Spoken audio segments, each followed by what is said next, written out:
For many Americans, one of the names at the top of the crowded Republican 2016 leaderboard may come as a surprise. The latest Fox poll in the GOP race has Ben Carson tied with Jeb Bush at 13%.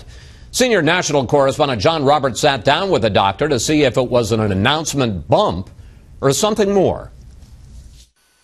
I just love you. You're our next president. For fans of Ben Carson, the poll results are no surprise. His story of self-determined ascent from crushing poverty to world-renowned neurosurgeon to presidential candidate draws voters across the country like moths to the flame. Do you see yourself as an inspirational candidate? I would hope that inspiration would be a part of it. You know, we have to heal the country. We have to inspire the country as well, and we have to revive the country.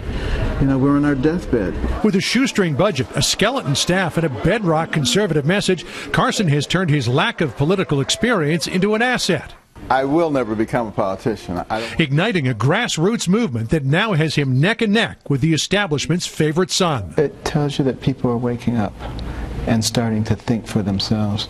And that is an incredible thing when you stop and think about it, because we've been conditioned to listen to the political parties, to listen to the pundits, and they tell you who you're supposed to like. Carson prides himself on his lack of political correctness, though he sometimes overshadows his own message, like when he was forced to apologize after declaring homosexuality is a lifestyle choice.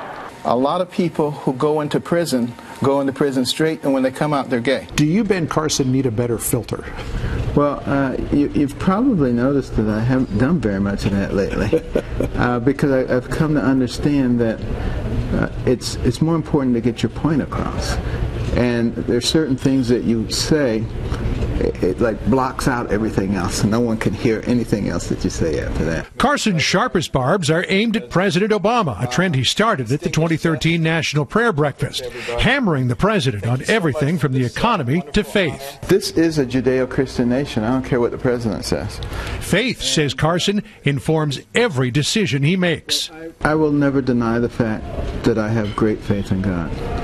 I mean, there have been too many things that have happened that has no other explanation. Carson also believes in peace through strength, and while he describes himself as mostly dovish, he says he would take a much different approach to ISIS than the president. Of course it would be a war, and I wouldn't be afraid to call it a war, and I wouldn't be afraid to name who the enemy is. You would use American ground combat forces against ISIS? If I needed to commit them, I would commit them. They would be in the arsenal. Carson is also hoping to break new ground for the Republican Party. While most of the faces at his appearances are white, more and more blacks are coming out for a look. Carson told me you can't grow the party without talking to folks. And boy, can he talk. Chris? John, thank you.